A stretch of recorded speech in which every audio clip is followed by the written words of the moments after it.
Hi, this is Dr. Ritika. Welcome to the new video.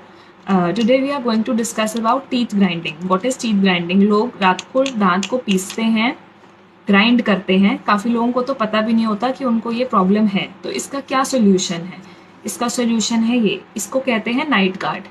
ये कैसे बनता है? आप अपने डेंटिस्ट के पास जाएंगे, वो आपका इंप्रेशन लेगा, ऐसा मॉडल बन के आएगा. उसके बाद आपके टीथ के अकॉर्डिंग कस्टमाइज नाइट गार्ड बनता है. उसको अपने दांतों पे आपने रात को लगाना है सोते टाइम. उसके बाद जो ग्राइंडिंग का इफेक्ट आएगा वो इस पे आएगा, आपके टीथ पे नहीं आएगा. ये ग्राइंड होगा. तो ये जब ग्राइंड होगा तो इससे आपके टीथ ग्राइंड नहीं होंगे, सेंसिटिविटी की प्रॉब्लम नहीं होगी.